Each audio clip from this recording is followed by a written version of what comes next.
It's Monday, March 11th. The U.S. Trade Deadline has ended, and it is what chaos. I'm DJ Bean. That is Pete Blackburn to my left, and further to my left is Sean DePaz. Hi, everybody. Hi. Hello. We got a new little setup here. I'm getting adjusted to it. What do you mean?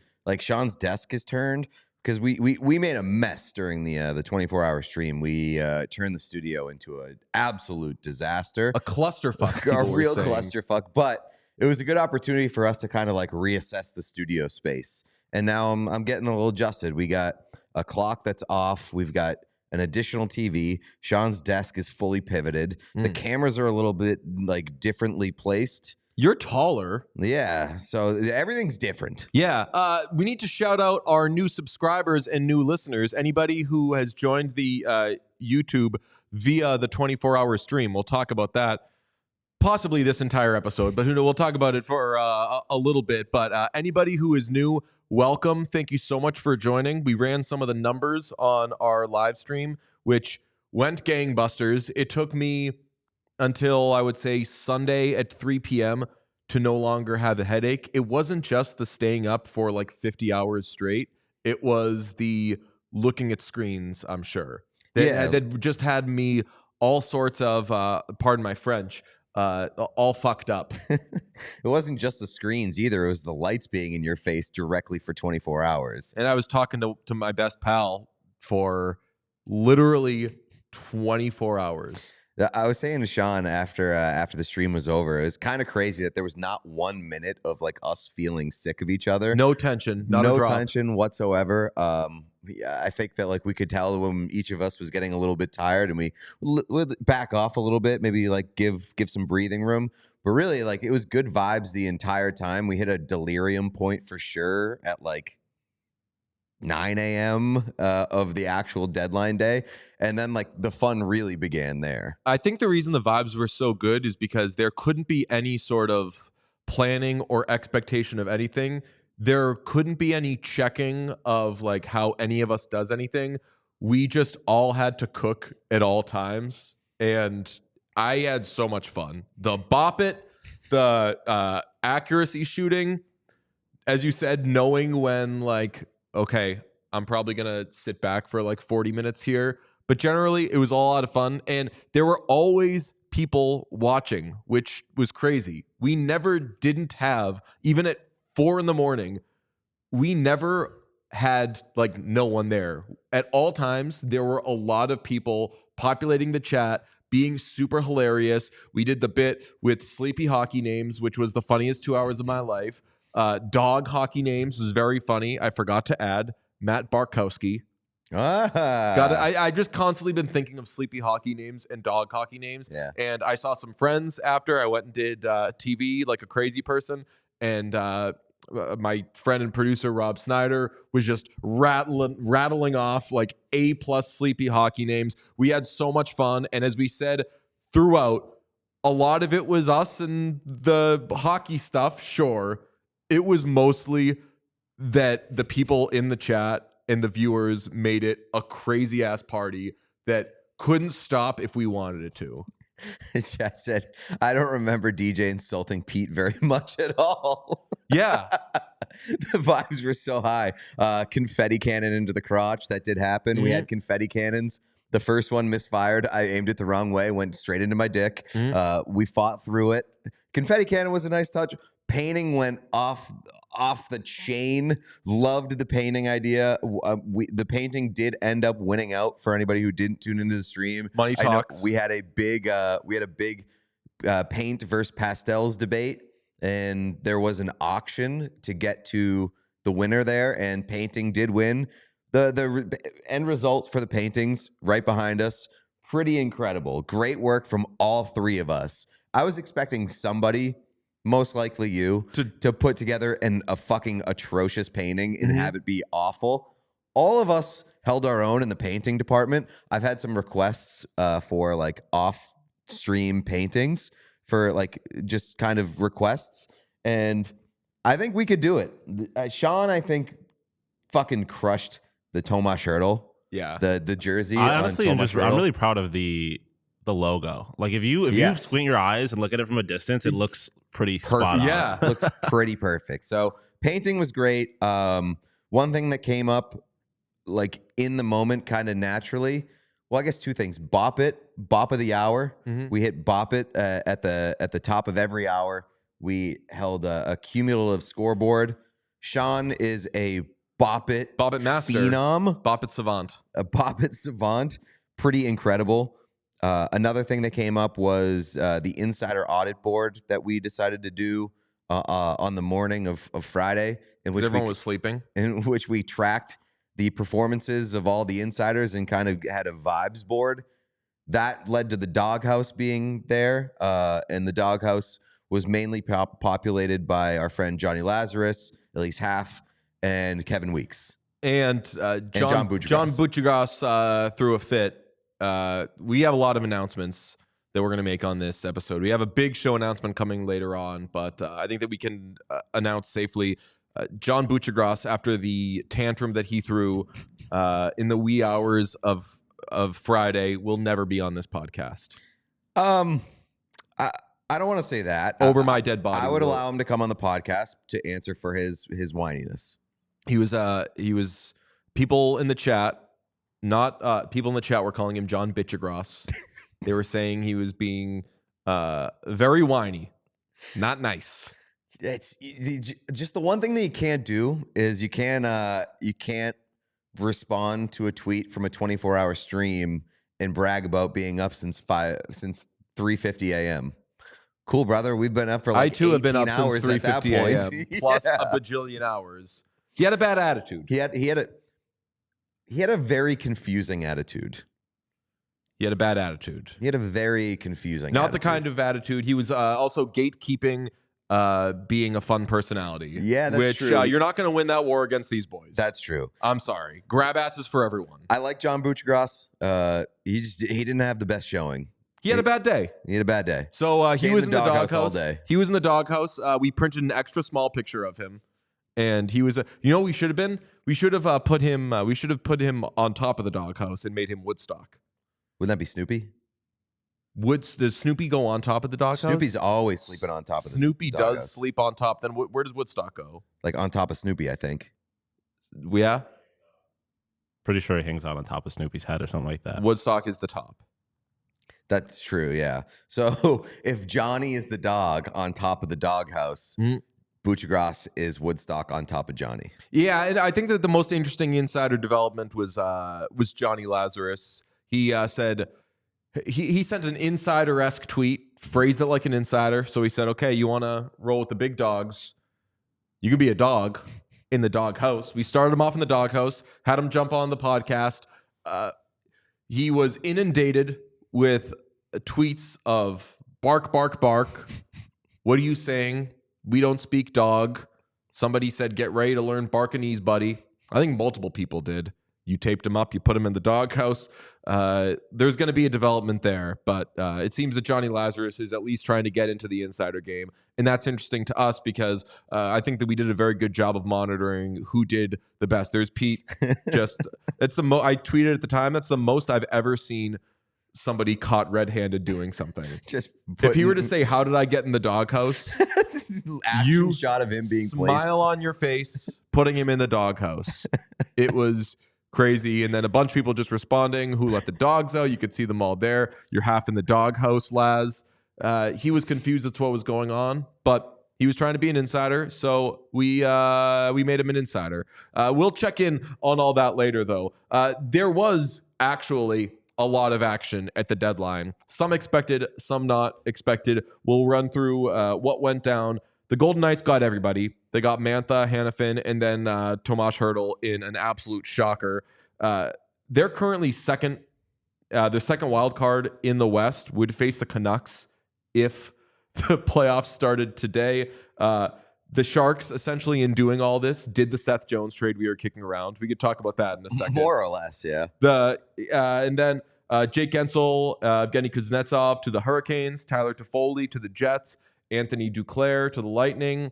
The Bruins get Andrew Peeke and Pat Maroon. Frank Vetrano stays in Anaheim.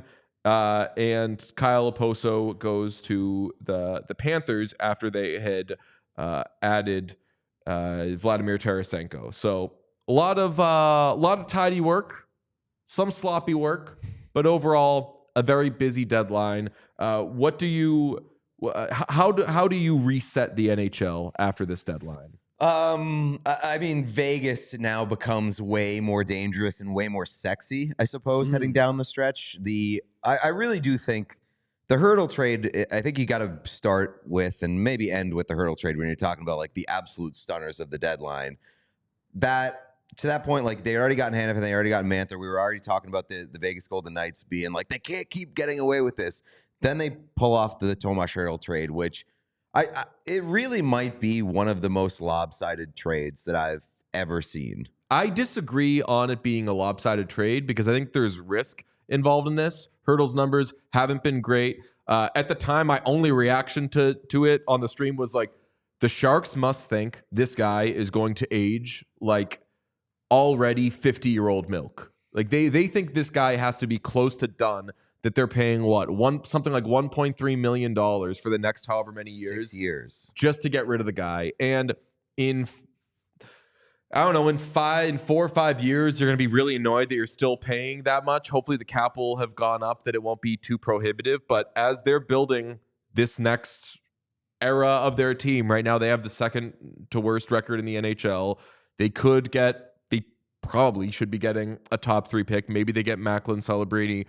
The fact that they were more than cool with Tomas Hertl, one of their few very good players, being part of this next era, I think said more to me than that they didn't get a lot for him. No, I think it's more that they probably really regret giving him that deal and wanted to be out from it and not have to pay Tomas Hertl like $8 million for the next 6 years in the middle of a rebuild than it is them being like, we think Tomas Hertl is like a corpse of himself, and so we'll just offload him. Like, if that were the case, I don't think Vegas would be going for that splash and trying to pay him $6+ million per year for the next 6 years. Tomas Hertl is still a really good player. And now if you're the Sharks, you're paying upwards of like $8 million total for Tomas Hertl not to play for your team. You only got a one first round pick, and like not a slam dunk prospect in return. You're retaining money for 6 years, and you sent back 2 third round picks. That's nothing to sneeze at.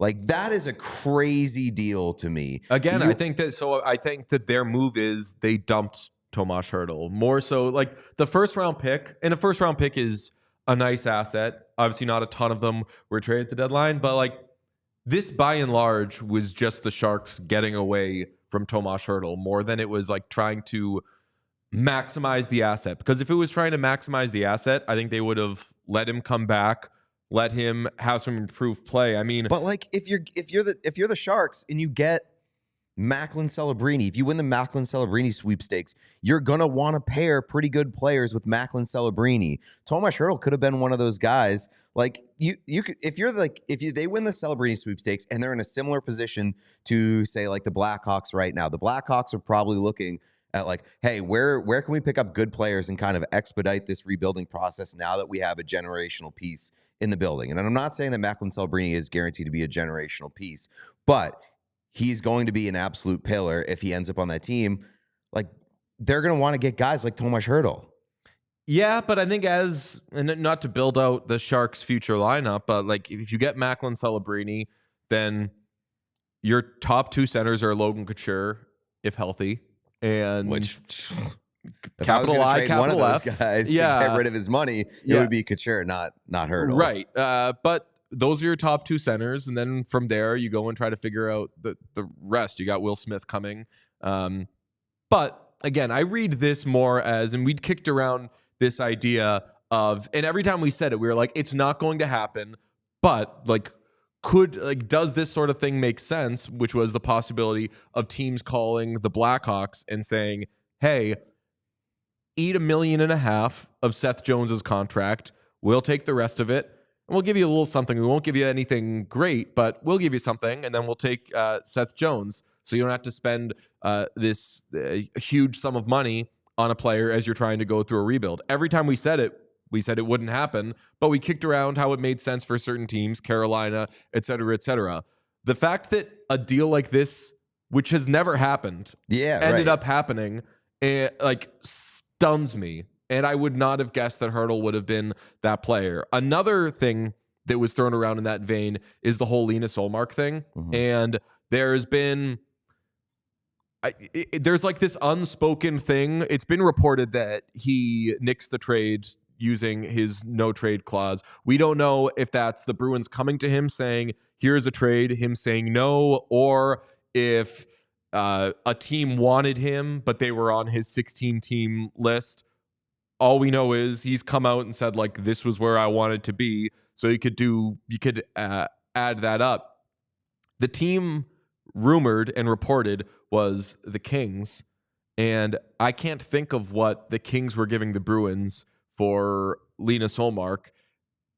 Would there have been some sort of like Tomas Hertl type of deal with Pierre-Luc Dubois where they're like, we got to get away from this guy. We're going to pay down $2 million a year on his deal? I would have told you no shot in hell, but maybe this is the kind of thing that's going to become at least a little more common in the NHL. Yeah, I mean, I don't know. I think that would have been as stunning, like equally as stunning as the Hertl deal. And I love PLD. I would, as a Bruins fan, I would have just fucking thrown up all night. Yeah, get the fuck out of here. Like the reason why I like PLD in LA is because he's behind. He's maligned. That's why I like him. Yeah, fair. But also because like they've got center depth there. They're not leaning on PLD. You know, that's part of the reason why I liked him going there. If he were to come to Boston, people would be looking at him as being like the guy down the middle moving forward, and that's not a great situation to be in. Yeah, I don't know. I'm confused about what happened with the Ullmark situation because there's a lot of people who I like sort of trust speaking very matter-of-factly that like they brought him a deal and he said no and didn't want to go to LA. And I don't know if that's exactly what happened. Yeah. Again, like, is it they came to him, he said no, or was it a team came to the Bruins and he'd already told them like here's my 16 get ready to team, speak no Bostonese, buddy. Yeah, this is where I'm gonna play. And so from what I had heard going around was that like Ullmark has his 16 team no trade list, and that was like the list, and he was going to stick to it. And I don't know if it ever ended up getting to a point where they brought a deal to Ullmark and had him say yes or no to this. It's at least interesting that the Bruins were exploring doing that because deals that they made not involving Linus Ullmark sucked ass. Yeah. Although I will say, so they trade Jacob Zaboral, which, no offense, is a pretty inconsequential piece with which to part. 2015 first round pick, had kind of established himself as maybe a depth defenseman, and that's it.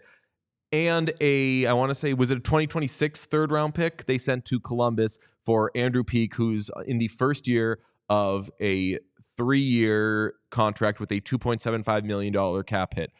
He'd been being healthy scratched in Columbus, and as Frank Saravalli had put it, was probably on his way to at least being in the buyout conversation.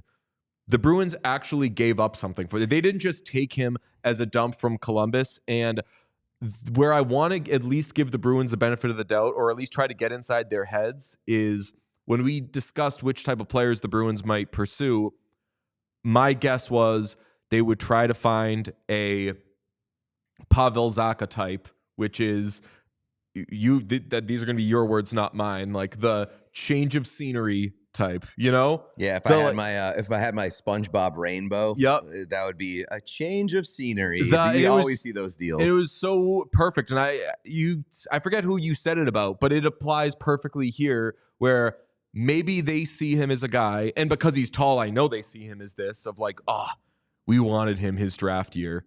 They just picked ahead of us or something like, or we didn't have a pick, and they like this guy. They think he can be something here. He's a tall guy who blocks shots. I'm not super excited about him, but at least trying to get inside their heads.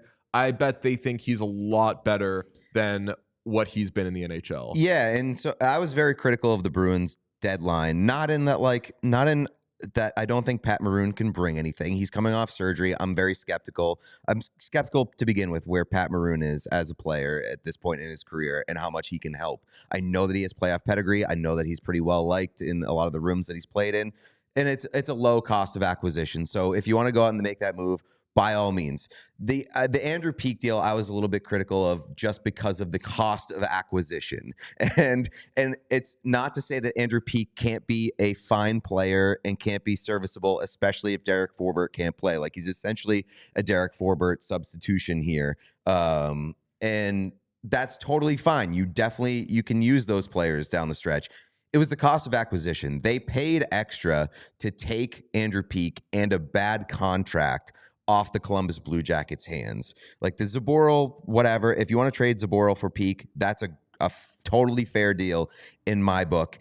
If you're giving up a third-round pick to take a guy who's on the track to be bought out and you have no money retained on the other side, especially by a team like the Columbus Blue Jackets who can do that, that's crazy to me. That's overpaying for a guy that a replacement level player. And I don't think that they needed to do that. I'm going to tell you which team I loved possibly the most, or at least one we haven't really discussed yet in just a second. But first, I got to tell you about Game Time because, Lord forgive me, I'm thinking of taking in some hockey tonight. And if I do it... Ooh, you going Bruins? It's going to be the Blues. Oh, you're going to see the Blues game? The Blues. One time, new listeners, you could check out. One time we interviewed the Blues at the Super Bowl. I was wondering where that came from, like that intonation. Yeah. The Blues. Look, check it out. It's the Blues. Hi, Blues. What do you got to say for yourselves? And they're like doing wanking motions and like spitting cereal in your face. No, I'll tell you what. Those blue men at the Super Bowl, of the Blue Men group, those guys had good vibes. I think they liked you. One of them definitely liked me. Yeah, like to the point where they might kill you. Yeah. That was in play. Yeah. But Game Time is the best for me because it takes the guesswork out of buying tickets. I head over to their website. I also use their app, and the layout is so clean. It's so easy. You can see those flash deals, and Sean and I, we're on the same page with this. You click that all-in pricing button, and there ain't a drop of BS to be found. What it says is what you pay. You go in there, cash out the door. They're delivered to your account. You go, you got to go through a metal detector, probably get like phones, keys, you put it on the side, you walk through, you put up the phone to this thing, and they say, okay, that's one. And then you slide it again. They say, okay, that's two, assuming you have 2 tickets. But with Game Time, they let you get as many tickets as you want. So you could be going in with 8, 9, 10, going 100 people if you want. You can go on Game Time if you want. You buy 100 tickets. That's what Game Time can give to you. So download the Game Time app, create an account, and use code CHAOS for $20 off your first purchase. Terms apply. Again, create an account and redeem code CHAOS for $20 off. Download Game Time today. Last minute tickets, lowest price guaranteed. We also got to give a shout out to our friends at Manscaped. St. Patrick's Day is coming up, and you know what that means. It means you don't just chase rainbows. You got to make your own pot of gold and groom your little leprechaun at the end of that rainbow. You know. You know what I'm talking about. Yes. Cut my penis. No, you don't want to cut your penis, and that's why you want to get the Manscaped Lawnmower 5.0, because that thing is designed to the T. Don't cut your penis. That's it. Did we talk about it on the live stream? The cutting penis, yeah. Yeah, no, that, but also like the Manscaped the Lawnmower 5.0, incredibly impressive. I'm going to say It's the most impressive product on the market. And when I say that, it sounds like I'm saying it's the most impressive grooming product on the market. It's the most impressive product on the market. Mm-hmm. I'll throw like Teslas included, computers. It doesn't drive itself, but yeah, it does. Does not. It has some real weight to it. It's got LED spotlights. It's waterproof. You can wirelessly charge it. You can wirelessly charge it. Like if you have like an iPhone charging pad thing, like you could wirelessly charge it. Yeah, it was crazy. Damn. I saw that when I was reading through the book, and I was just like, what? And then I literally was just like, I'll try it. That's another thing. It comes with a book. It does. I'll tell you what, the packaging on the Manscaped package was pretty impressive. It's got the design and like even the instructions are just like really pretty. Yeah. And it comes with a nice little travel pouch. You put all like the attachments in there. Really blown away by Manscaped's how they've grown their game in the past few years since the last time we got a package from them. So get 20% off and free shipping with the code WhatChaos at manscaped.com. That's 20% off and free shipping with the code WhatChaos at manscaped.com. This St. Patrick's Day, make sure your little hairy leprechaun is luckier than ever with Manscaped. You know which team I think deserves a little love? And yeah, they made a big move on Friday, but I think ultimately when I try to get into the winners and losers conversation, I think of this team as a big, big winner. It's the Winnipeg Jets. Mm-hmm. Because, because when you do the deadline thing, you do also have to consider like teams that have made in-season trades. So like what's better than adding Tyler Toffoli at the trade deadline? Adding Tyler Toffoli at the trade deadline and adding Sean Monahan like a million weeks before that. That's a good point because Sean Monahan was considered one of the prizes of the center market. And as soon as Lindholm came off the board, Monahan they got him then came pretty quickly after that. And so like there wasn't a lot of buzz about them like winning the Sean Monahan sweepstakes. It was them getting like maybe the plan B. But Sean Monahan has fit in really well there, and Tyler Toffoli is just a really good assassin. I love Tyler Toffoli, and the Jets are not offensive world beaters. So Monahan and Toffoli are prudent assets for them to go out and get. They're 19th in the NHL in goals for per game, which tracks. And if somebody told me they were a little lower than that, I would believe that as well. So what do they need the rest of the way? Improved offense. They're going to get that with Toffoli. And they didn't go like the costs overall this deadline were not crazy. The Jets didn't have to break the bank. Buyer's market. Yeah, big time buyer's market. So I really liked the Jets all season as far as acquisitions go. I also like what's that? America's team. America's team. I also like the Panthers because they got what Chaos favorite Kyle Oposo. Sure. I don't feel like we talk about Kyle Oposo a lot. Not at all. I would agree. Yeah. You think that we don't like Kyle Oposo? No, I say we just don't talk about him. We've discussed Kyle Oposo. Maybe off the pod? Yeah, I was Sparingly. very little. I thought you were going to do Claire. I just heard Florida, and I kind of mixed it up. But yeah, Kyle Oposo is like a podcast favorite. Kyle Oposo is not even like a top 3 most talked about. So Buffalo he's not okay, fine. He's a player that I guess one member of the podcast. I thought that you really liked Kyle Oposo. Like you were emotional when they traded him. You said that Florida's going to be your team from now on. I do. Yeah, I mean, I love all the Sabres. But as far as the pod is concerned, yeah, I wouldn't say he's talked about all that often. But I mean, yeah, I love Kyle Oposo. Sean's going to go start a podcast with John Butchergross. Bad Attitude podcast. I mean, I planted that seed in his. I was going to say, yeah, you're not too far behind, buddy. Here, yeah. No, I mean, like Kyle Oposo doesn't move the needle. It's a fine ad. Vladimir Tarasenko is where I thought you were going. But what I like is that they get the leadership with Oposo, they get the gun power with Vladimir Tarasenko, and now the Panthers, who are the best team in the Eastern Conference. Yes. There's no sort of like they're not coming up behind you anymore. And 2 years ago, President's Trophy, did they win the President's Trophy? Yeah, 2 years ago, President's Trophy winner did not handle being the top dog super well, got bounced in the second round. Last year, no one believed in them. They were written off. They were playing the greatest team ever in the first round, and they made it to the Stanley Cup final. So I'm very interested to see where the Panthers go now that they're back at the front of the Iditarod. The only thing that I'll say about that is that 2 years ago when they won the President's Trophy, they had a very different makeup than the makeup that they have right now. They scored 1 billion goals. They scored like 4.5 goals per game that year. And that's just not the sustainable approach for playoff hockey. And the roster is nothing like what it is now. That was Huberdeau. That was Uyghur. There was no Kachuk. Like they've got Quenneville was coaching. Quenneville, no. and then Quenneville got Paul Maurice. I think Quenneville got goodbyed that year. Maybe I forget. Yeah, I think you're right. Brunette. I think you're right. Brunette yeah, it was Brunette. Yeah. I just think that like they've got certainly more bite to them now. They're not like outscoring their problems.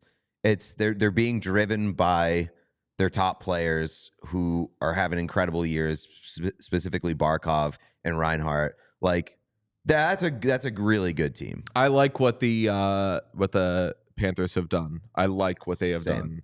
I like what they have done. Is there any thing you would like to direct people to do? I would like for them to like the YouTube video that you're watching right now. If you're watching this YouTube video, please hit the thumbs up in the thumbs up icon right below the video player. That's what we call a like spike, folks. In 3, 2, 1, hit that button. That's a like spike. We need to get those numbers up. Also, if you're not subscribed to the channel, please do that now. We are nearing 5,000 subscribers. We tried to get to 5,000 subscribers by the end of the 24-hour stream. We made a lot of progress in that direction, but we're not quite there yet. Please get us there. Sean, while we're pressing buttons, could you just hammer that CMP if you could? My penis. One more time. Cut my penis. Nice. Yeah. The chat was really calling for it. They're very excited about it. Let's see. Anything? We love Duclair to the Lightning. Again, not like the craziest cost. It lets Duclair go on another long playoff run. Hopefully, possibly. We haven't talked about like really Guentzel and Kuznetsov going to the Carolina Hurricanes. I like that a lot. Carolina, I owe maybe an apology or two to the Carolina Hurricanes. On Thursday's episode, we did a whole lot of I did a whole lot of angry spewing at the Carolina Hurricanes for sitting on their thumbs and doing absolutely jack shit during trade deadlines, not improving when for years we've kind of considered the Hurricanes being on the precipice of emerging as the Eastern Conference power, getting to the Stanley Cup final. Obviously, they've made some Eastern Conference finals. Haven't won many games there. Not many Eastern Conference final series wins, game wins at all. So we've been waiting for them to add that scoring touch that will show up in the playoffs, and maybe they've finally done it with Jake Guentzel. Maybe if getting Kuznetsov helps in that regard as well, but I don't hate them taking a flyer on Kuznetsov for a low, low price. And, you know, Guentzel, we've talked about it so many times. We don't know who he is yet, away from Sidney Crosby, but we do know that he can play with talented players. We know that he can produce, and we know that he can produce in the playoffs. And I think that it's absolutely worth the Carolina Hurricanes making that splash and trying to get a guy who might push them over the top. Yeah, two interesting things I read from Pierre LeBrun on The Athletic about the Hurricanes. One was that the Hurricanes wanted Guentzel. They called Dubas and was like, hey, let us know if you're shopping him. And they said, we aren't right now. We'd like to try to make one last push. A week later, they see reports of this 3-team deal that's going to send Elias Lindholm to Boston and Jake DeBrusk to Pittsburgh and Jake Guentzel to the Canucks. So the Hurricanes call, make their offer, hammer out a deal, get it done. The other is that the Kuznetsov thing, basically all the risk they're taking is financial. Like a lot of money is due his way, even though some is being eaten by the Capitals. They're basically just writing him a check for, I want to say, like $10 million in real money, which is a risk because you don't know what he is. But if he is something, that's a second line center, and then you are in business. Okay, we have a very special guest. We said that there was a lot of insider moving and shaking, and this next guest, when he was on with us, received a lot of barks from the chat. A lot of people saying bark, bark, bark. He's in the doghouse. But we would like to welcome back Jonny Lazarus is now joining the pod. Hi, Jonny. Hey, guys. Thanks for all the entertainment this weekend. Really appreciate it. It was nice trying to eat my Taco Bell at 5 a.m. and still getting tweet notifications that people were barking at me on Saturday night. So that was nice. I mean, you made the bed. You got to lie in it. You sent out like, I'm an insider now. Welcome to the Thunderdome. So I'm an accountable guy, Pete. You know that. You are. And you did kind of, you said, here I am. I got it wrong. Come at me. And the people did. And how was the rest of your weekend? It was really bad, actually. Thanks for asking. Was supposed to hang out with a girl I've been dating on Saturday. She never answered my text. So, is this the skates? The skates? Oh, okay. Yeah. So I think that one's a goner. So, do you think she watched a 24-hour stream? Might be why. Definitely not. Okay. But we're back to square one, so it's all good. Just back on Hinge, and it's a new week, and birthday's coming up, so we'll see. Love's in the air. I think the doghouse only sleeps one, so that might be why. Well, there's always room for more. Okay, well, we're sorry. It's great for entertainment purposes that you're in a bit of a rough patch, but as your RUFF. as your friends, RUFF, yes, as your friends, we feel for you, and we hope that maybe we can turn your luck around. We just saw the way that you handled yourself. I think through, we'll call it, it was an onslaught. Mm-hmm. The whole internet was mad at you. They were saying you're not an insider. They were saying, they're currently saying in the chat, woof, woof, woof, this guy's a fraud. So Pete and I kind of ran through some numbers, looked at what you've been bringing to the table, what you've been presenting, and this is going to be a little unorthodox, but we've decided to name you What Chaos's hockey insider for the remainder of the season. So congratulations, Jonny. You're not only an insider, but you're our insider. Yes. So what's happening here is we're buying low. We're buying low, and we're believing in you as a second half insider. So that means we're going to need you to break some trades in the second half of the year. We think that you can do it. We believe in your innate ability. You might be green, but we believe you have it in you to be a real insider and return this investment in the value that we're placing in you. Well, you know what they say, Pete. You miss 100% of the trades that you don't break. And, that is my philosophy as the What Chaos insider. So I'll put a lot of stuff out there. It might not be accurate, but I'm afraid of missing. So, if that makes sense. Does that check out at all? That's really good. Mm-hmm. And I think that it's a really good attitude to have. We believe in you. We're going to be going to you regularly for your insight into what you're hearing. I think mostly that's really what we're going to be after. A thing that insiders bring to the table is their ability to hear. Yeah, they famously have good hearing. What they're hearing. And then also we're going to try to tap into your thoughts. Thoughts are huge for insiders. So we're going to, our goal with you is this any point of any day? Yeah, we'd just like to get your thoughts. You can text me at 2 a.m. on like a Friday night and be like, what are your thoughts on this? And I have to give you it right away. Jonny's thoughts. Yeah. And this is, we might end up on the show with just like hey, this is what Jonny's hearing.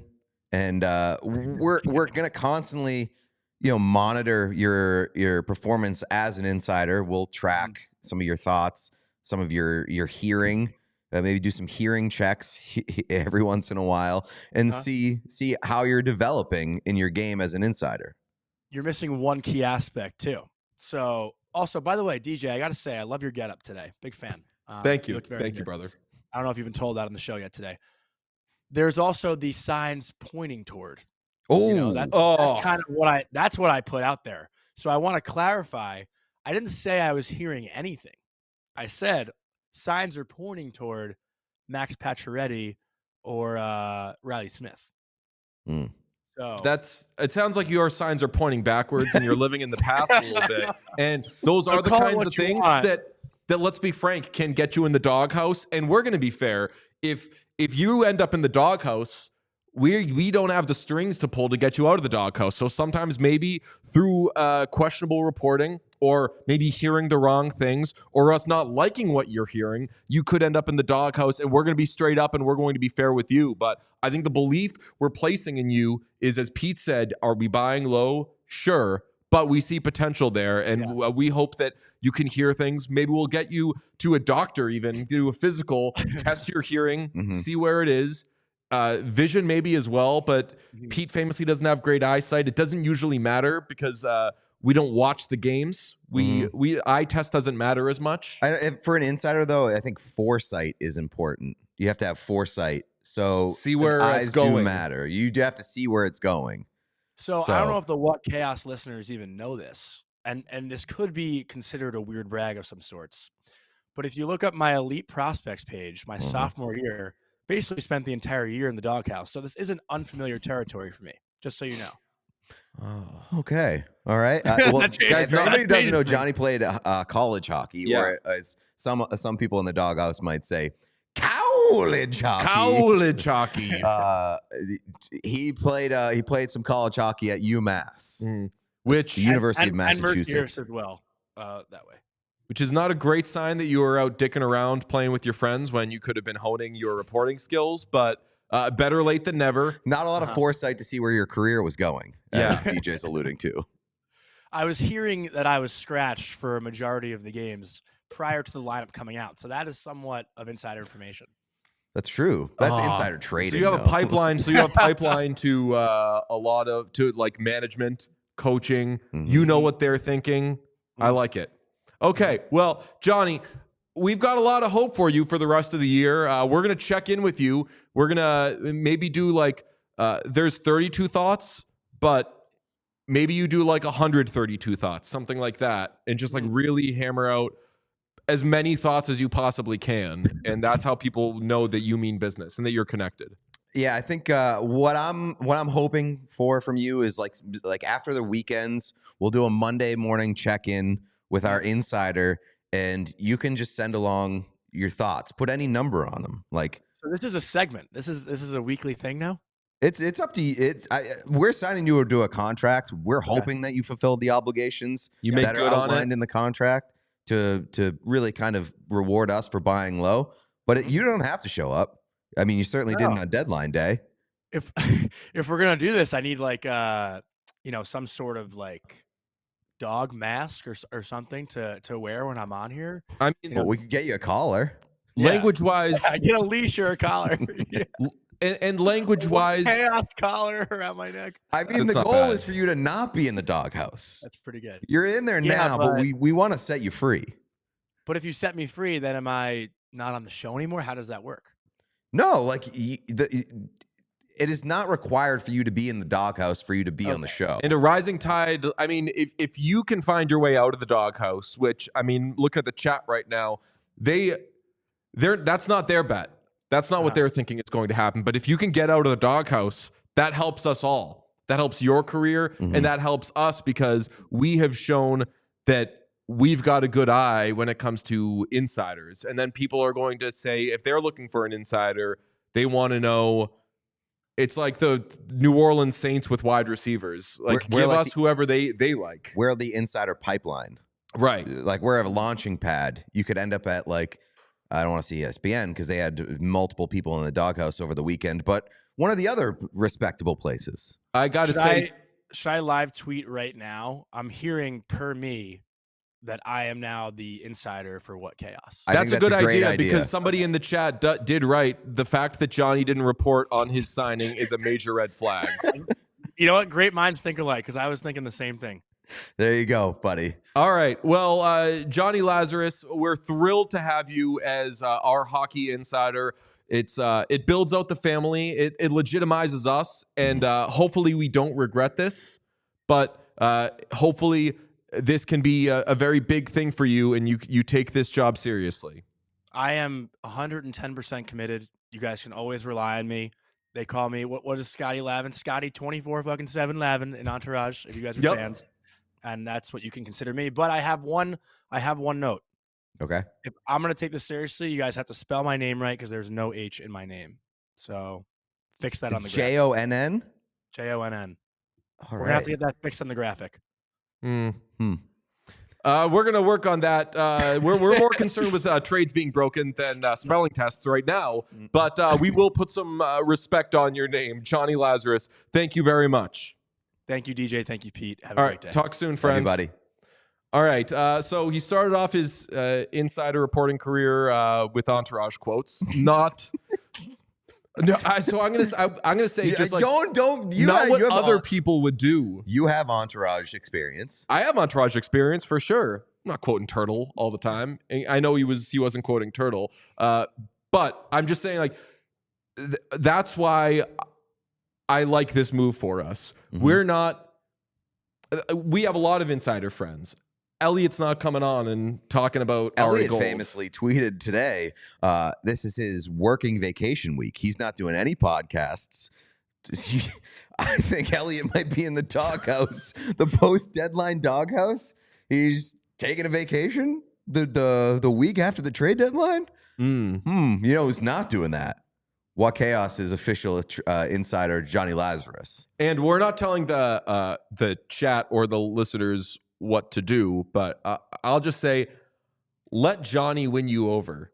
Us getting him should not necessarily win you over. It's nice that you like us and that you trust us, but if you still maybe want to toss him bark, bark, bark until he wins you over, there's nothing we can do about that. Yeah, well, I mean, I think we have to. It's sort of like there's two sides here. We're allowing him a chance to win himself back and establish himself as an insider, but he has to put in the work to get there. And right now, he's still a little bit in the doghouse, so he's still deserving of those barks. I would say so. I think that a lot of people kind of reach 3 p.m. on Friday and maybe put their feet up a little bit. Mm-hmm. And not what I like from insiders. I'll give Pierre LeBrun credit. He gave me a little...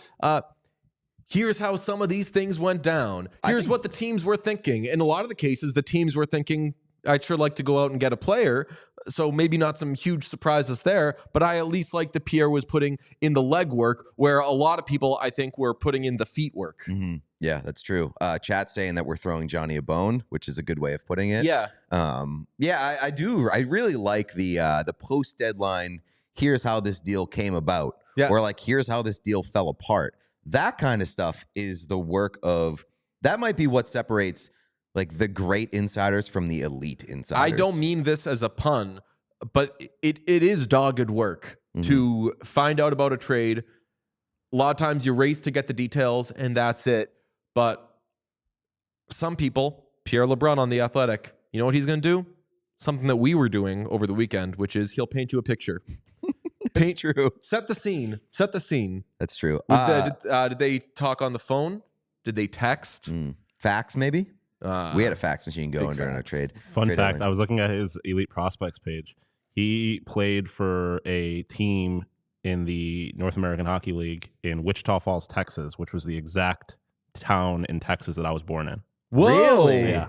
I don't even Very know if I knew that you were born in Texas. random. North Texas, like an hour north of Dallas, I think. Very Johnny's random. a fascinating guy. Yeah. I did think of, for the sake of this fun thing we're doing with Jonny, I was thinking it would be funny if like Pete and I were gung-ho about like believing in Jonny and Sean being like, guys, let's not get ahead of ourselves with this guy. Don't trust him.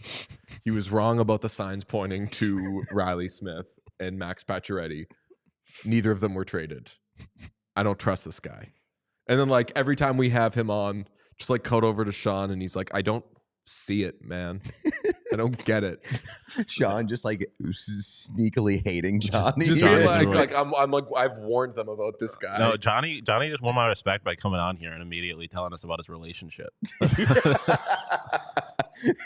Or lack thereof, I guess. Sorry, Just Johnny. openly being like, I think I got dumped over the weekend. Tough. That I mean, was also, fuck this girl, respectfully, Yeah. but like, don't do Johnny like that. Come on now. Yeah, we couldn't have scripted it better that we were like, all right, we did this kind of weird thing with Johnny on Friday. Let's bring him back. Let's give him a reward. And we come in, we're like, how you doing, Johnny? And he's like, Worst weekend of my not life. good, boys.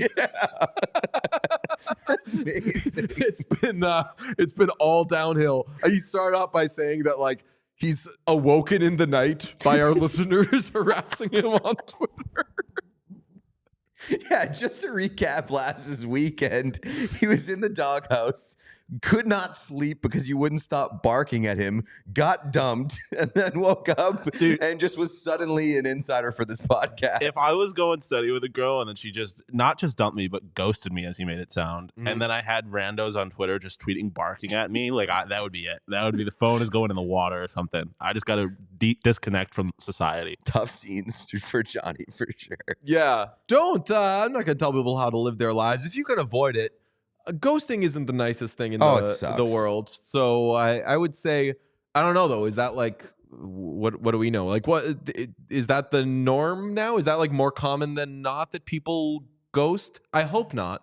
I think that if there's one message, Sean's saying, yeah. I feel like it's it's like 50-50. There's got to be like a cutoff point for ghosting though. Like, if you go on more than 2 dates, you can't ghost.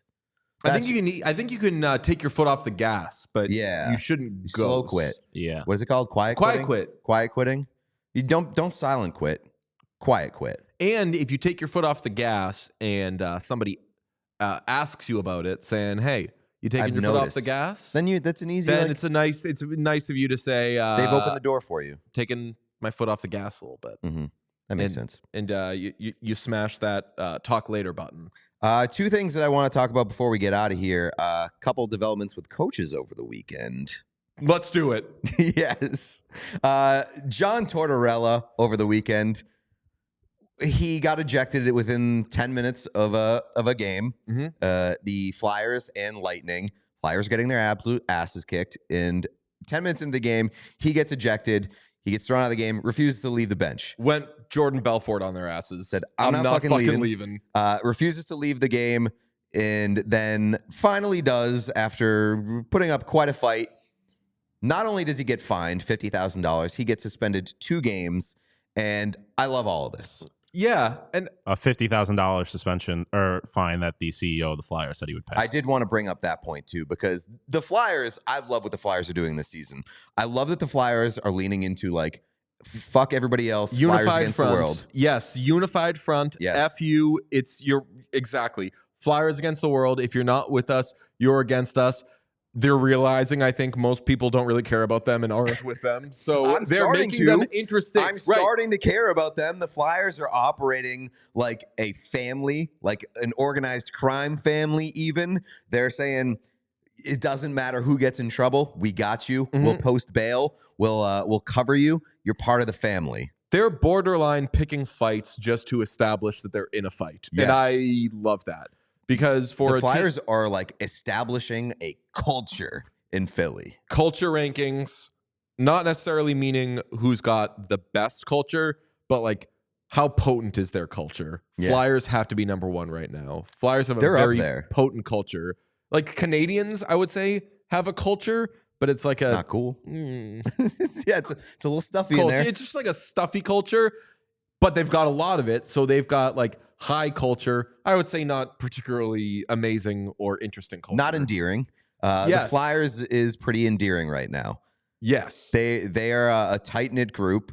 And, I mean, Tortorella, I feel like this has been an incredible and unforeseen sort of like comeback in the public eye for John Tortorella.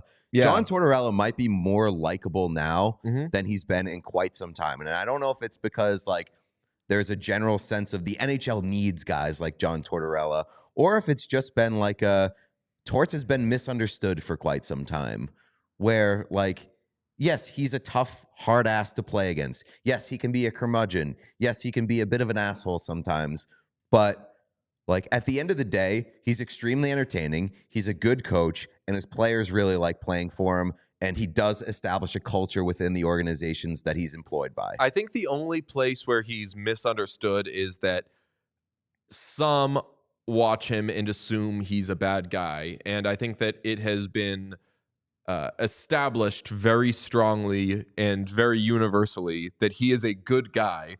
He is a nut of a coach, but he's a good guy. And he's been, I think, a little more willing to show that side of him. Whereas in the past, it would take him being on like 24/7 on HBO for people to see the peek behind the curtain that like, oh yeah, he really cares about these people. So I think that hopefully he's being less misunderstood. I know that still, as these videos come out of him screaming at players, a lot of fans don't like it, and that's their prerogative. But I think by and large, I am very happy that he is still a coach, and what he's doing with the Flyers is a party. I'm very happy that he's still a coach. I'm very happy that the Flyers are embracing John Tortorella and everything that he's about.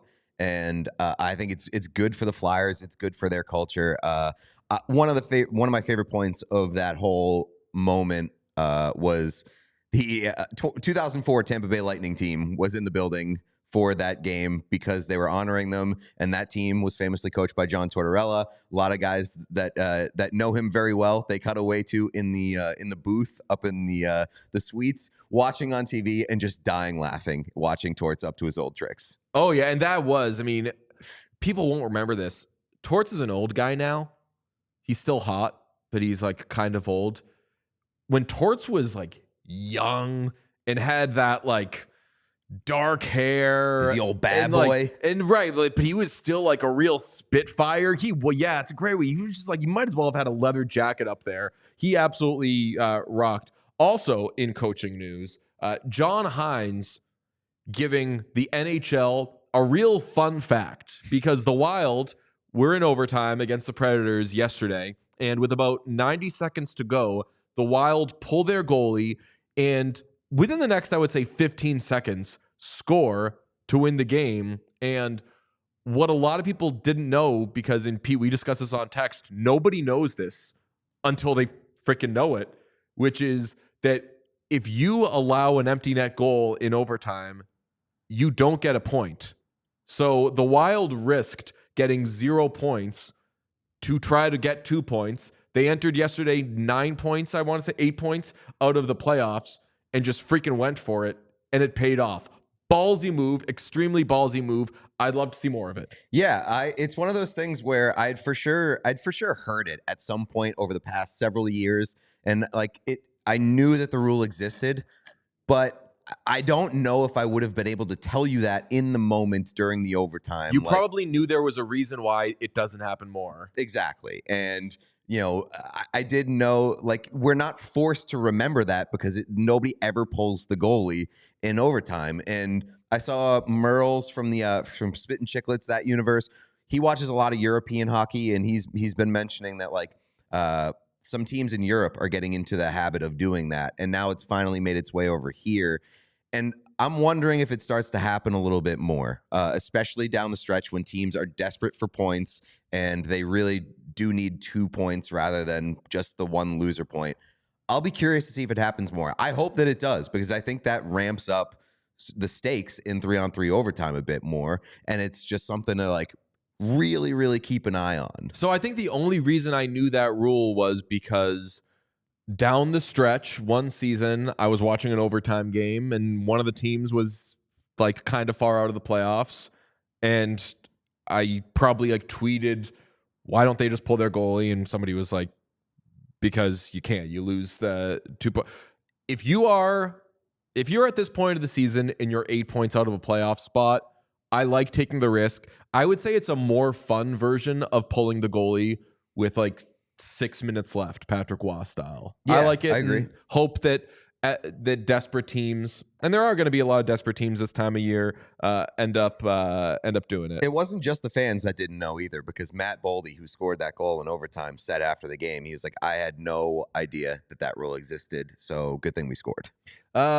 We want to do some 3 stars, and I think that we should kick off with probably Tilly and Remy and Gloria. And Bill had a good game in net. Who are these people, Pete? They are the Big City Greens characters, because the NHL had its Big City Greens Classic #2 over the weekend. It was the Boston Bruins versus the Pittsburgh Penguins. The Bruins predictably absolutely worked the Penguins, and I made a lot of money on that game. Because, really? I think Tilly was a big part of that, though. Tilly was a big part of it. I didn't place an anytime goal scorer on Tilly.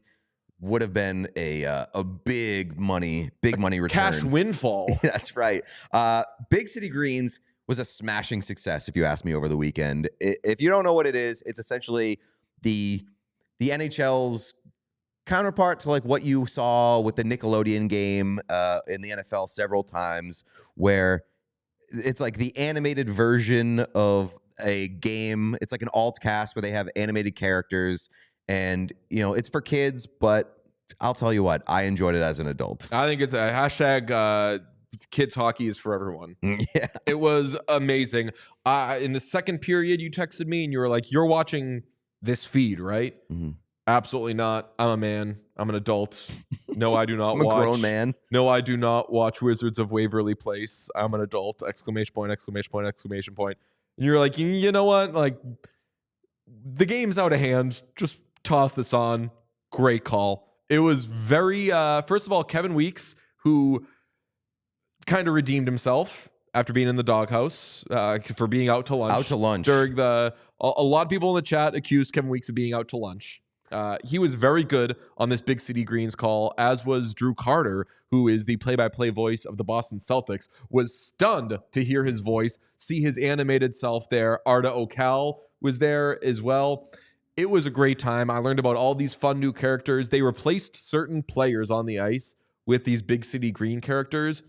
That got confusing for me because at one point, Tilly was David Pastrnak, and David Pastrnak scored. Mm-hmm. And then at another point, Tilly was Pavel Zacha, and Pavel Zacha scored. And I was like, I thought that Pastrnak had a hat trick or something. It's the Tilly bump.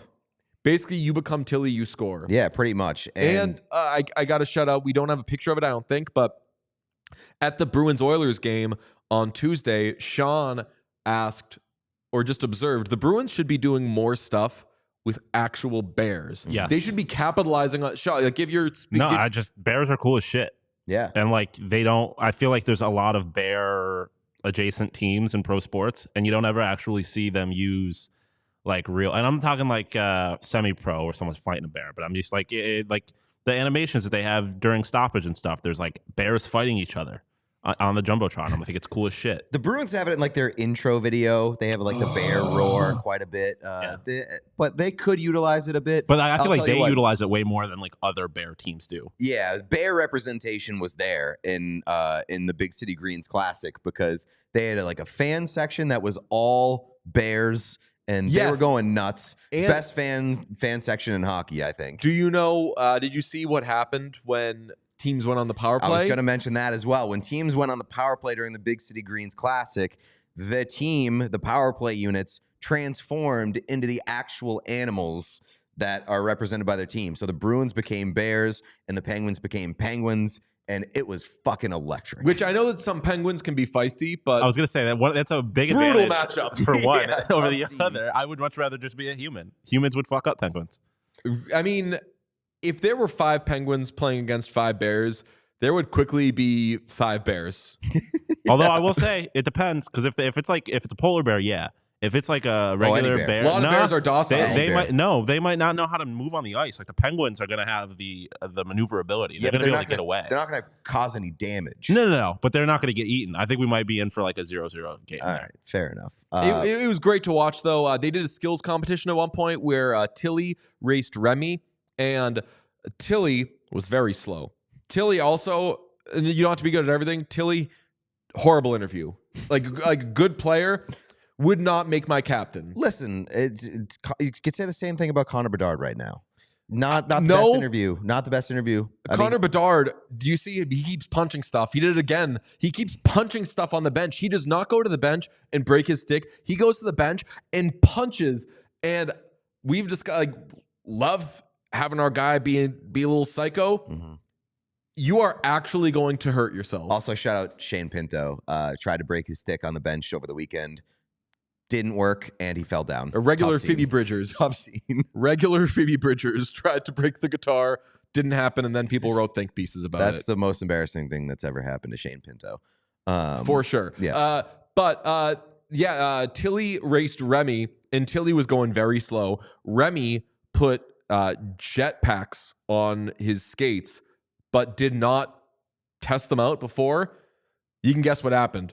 Went backwards really fast, started flying, almost crashed into a building, and Drew Carter and Kevin Weeks did a great call on the broadcast, but what the fuck were they doing? They were like, oh, looks like it's not going so great for Remy. It was like, everybody might die because of this. Put your headsets down and call somebody. get help. Fortunately, nobody died. Remy somehow landed, for sure lost. Tilly, slow-ass Tilly, got around. At least she followed the path. What's that? At least she followed the path. Yeah. She didn't go. I mean, if it were into baseball, Remy would have been out right away. That's true. The runner is out, some of that. Leaving the base path. Yeah. I have to say, while you're talking about this, I have to say, because I feel like I'm a fraud if I stay silent, I was a very, very vocal hater of this last year. What? I didn't get it. I thought I was, my mindset was like, if you want people to fall in love with hockey, show them hockey. Like, don't hide the actual stars and players of it. I've come around because I've realized that this is not for me. It's for kids. You know what Sean said?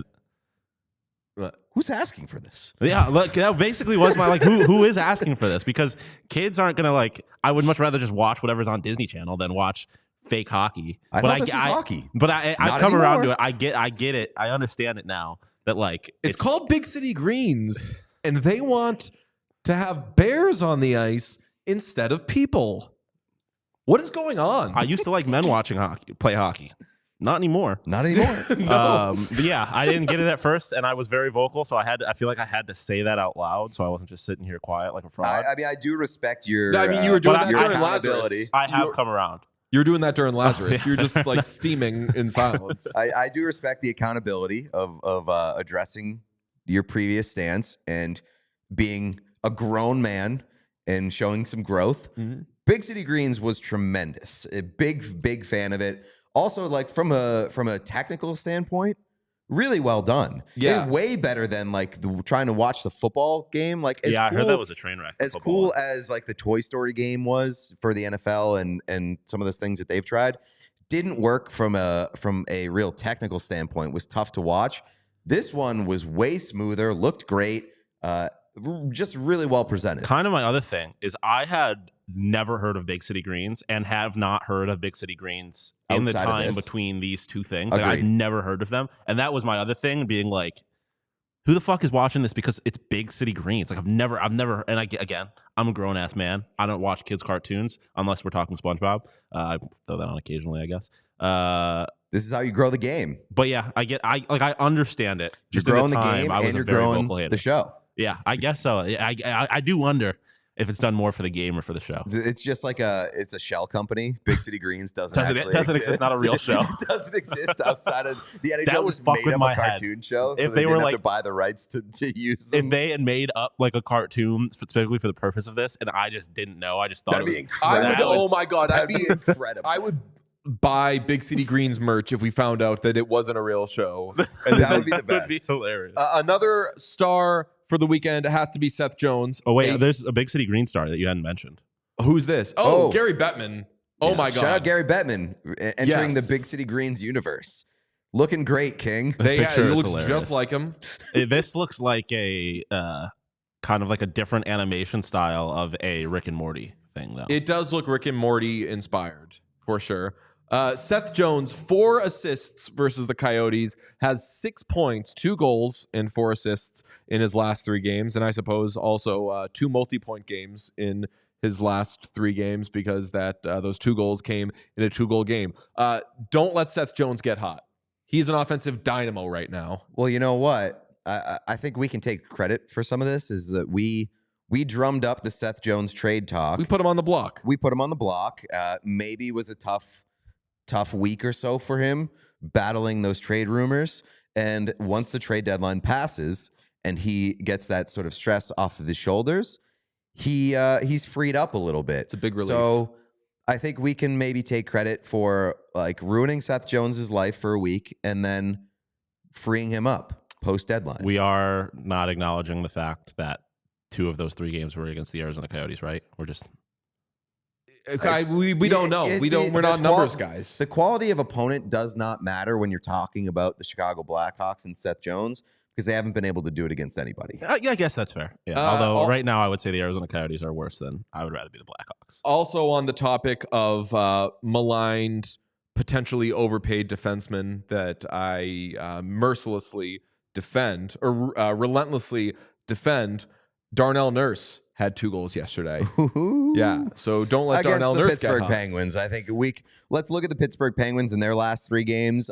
They were murdered 6-0 against Washington on Thursday, 5-1 against the Bruins in the Big City Greens Classic #2 on Saturday, and 4-0 against the Edmonton Oilers on Sunday. For those keeping track at home, they have been outscored 15-1 in their last 3 games. Nothing makes me feel older than the fact that Darnell Nurse is 29. That's crazy. That is pretty crazy. And he's like a real guy now, making he's big a grown money. man, as some people might call him. He is a grown-ass man. Lastly, for 3 stars, we just got to give one to Linus Ullmark because he had 38 saves in that 5-1 win over the Penguins. And yes, the Penguins are big trash right now, but I just like a happy moment for our guy. Oh, yeah. And then the goalie hug after the game, Jeremy Swayman say, You stay here. I hate how much those motherfuckers are making me like them. Yeah, they're the best. They're awesome. And I saw Swayman doing the fucking pointing at the ground, being like, "You belong here." And it's like, God as damn much it, as awesome. I may have talked myself into the idea of the Bruins like making a big splash and kind of tweaking their roster a little bit if Linus Ullmark was out the door. I love that we're getting at least like 25 more games of Ullmark and Swayman in Boston. Just cherish it every day that you possibly can, because it's so unbelievably heartwarming to see how much those guys love each other. Not going to have this forever. And speaking of goalie things that should warm Sean's heart, the Sabres beat the Oilers 3-2 on Saturday in a shootout, and Gene interviewed Ukko-Pekka Luukkonen. And old Pekka. What was his? Remember how we looked that up? I forget exactly what it was. What's that? But like Ukko meant like it was just a nickname for like old man Ukko. Oh, or something like that. yes. Old man But one of my favorite sleepy hockey names was Ukko-Pekka Sleeping In. Yeah, that was my favorite. Nice. That was a great one. Do have a Chaos Chain update, by the way. The Seattle Kraken no longer hold the Chaos Chain. They lost to the Winnipeg Jets on Saturday, gave it to the Winnipeg Jets. Then the Winnipeg Jets immediately lost to the Vancouver Canucks. So it is staying out west, but it now belongs with the Vancouver Canucks, which nobody has the Vancouver Canucks. It's the only team Sean doesn't have. Somehow, yeah. Like you said before the show, worst case scenario for me, Pete, was it playing out exactly the way it did, because I somehow managed to gain nothing. Next game for Vancouver is Wednesday night against the Colorado Avalanche at home. So I don't believe any of us have the Avalanche, but oh no, DJ has the Avalanche. Oh, I do. Yes, DJ I do. has the Avalanche. So DJ could claim both the Vancouver Canucks and the Colorado Avalanche. Oh no, you won't claim the Canucks because you need to be holding the chain when they win a game. So, yes, of course. Sorry to clarify. I know that this is we all know the rules. Very easy to keep track of, but next Chaos game will have implications DJ can claim. Pete's kind of in a rough spot. I'm in a tough spot. All 3 of his teams are Eastern Conference teams. But I do have the Panthers. That is true. Yes. But teams being good doesn't mean anything. That's true. Because literally once just the like Panthers get it, maybe they don't let go of it. Well, I mean, that is true. Like if you manage to get it late in the season, then that's what really matters. I think the game is to stockpile as many teams as you possibly can, but especially before the end of the season. Yeah, but especially like all of my teams being in the Western Conference, I think gives me a little bit of there's a late breaking sleepy hockey name in the chat. Matt Rempe. No, that was definitely dropped in. Oh, there. It was? Yeah. I missed it, but that's like really good. And it was easy to miss them because truly, again, like there's the YouTube just gets rid of the live stream, but you all were submitting names at a blistering pace for like 2 hours. 2 hours of nonstop sleepy hockey names. So we had like Matt Rempe, we had Rem Pitlick. There was a lot of Rem, like basically anything that you could possibly think of, I think has probably been touched. But prove us wrong. We should, yes, prove us wrong. Let's do a slate grade presented by Game Time. There are 4 games this evening at 7 p.m. U.S. The Blues visit the Boston Bruins. At 7 p.m. U.S., the Devils visit the Rangers. 7:30 U.S. Capitals at Jets. And 10:30 Islanders at Kings. Not my favorite structure. I don't like the 7:30 Capitals at Jets. That's a little weird to me. I want that one at 8, 8:30, maybe even 9. Islanders at Kings is okay because the Islanders playoff spot. Oh boy, Islanders are sneaky hot. Was Butchergross when he wasn't being a little crybaby? Wasn't he tweeting about like the Islanders are good? No, that was Elliot Friedman, which is what got Elliot Friedman in the doghouse. Oh, that's true. I apologize. That's what I was going to say. Elliot Friedman woke up on Friday during the deadline day and immediately started to rip off some tweets about the New York Islanders and how they weren't yet in a playoff position, but they were knocking on the door after who they beat? Like a horrible team? Yeah. So, and Elliot was knocking on the door. Well, I was going to ask, have we confirmed if he's tweeted about them actually being in a playoff spot? Because that would be hilarious if he just was like, they're close. He was saying like he hears the Islanders and the playoffs are close. Yeah, they're closing and then just in. doesn't confirm. I will say, funnily enough, his last actual tweet is New York Islanders, Anaheim Ducks getting underway on Sportsnet. So he's maybe just a big Islanders guy. I was going to say, Elliot Friedman is fucking obsessed with the Islanders. I mean, the Islanders are annoying as hell. They just won't ever go away. They're like a hangover. They may get stronger as they just continue to hang around. They're always going to give you a headache, and they're just never going to go away. But they're never going to kill you either. Mm-hmm.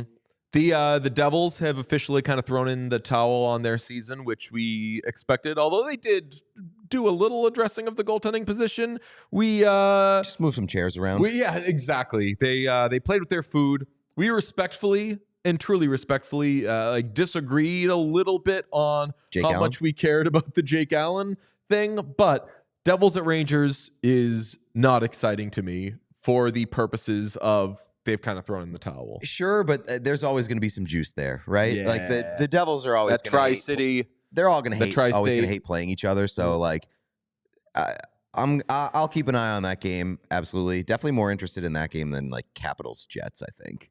Blues at Bruins 2019 Cup Final. Pat Maroon revenge game. Just kidding. He's not playing. This one's for all the marbles. This one is a rematch of the Stanley Cup. So winner gets the 2019 Stanley Cup. That's interesting enough. Like the games themselves are pretty decent tonight, but I agree that I don't like the structure. It's a subpar structure. I do like Islanders at Kings. If I'm awake, and mostly my sleep is kind of as close to back to normal as possible, I'll for sure have an eye on Islanders at Kings. I'm going to give this slate an A-. Mm-hmm. So that's this show, and it's been a blast. Thanks to Jonny Lazarus. Thanks to any and all new listeners. If you are new on YouTube, be sure to check us out on Spotify or wherever you get your podcasts. Subscribing there, leaving a good review goes a long way for us. And if you're not subscribed on YouTube, that is where we've been heavily pushing. But as I said, we can be found anywhere on socials, wherever it may be. So we'll be back tomorrow because if you did not know and you are new, this is a daily show, Monday through Thursday. Appreciate everybody. Talk to you on Tuesday. We all silly like the mayor.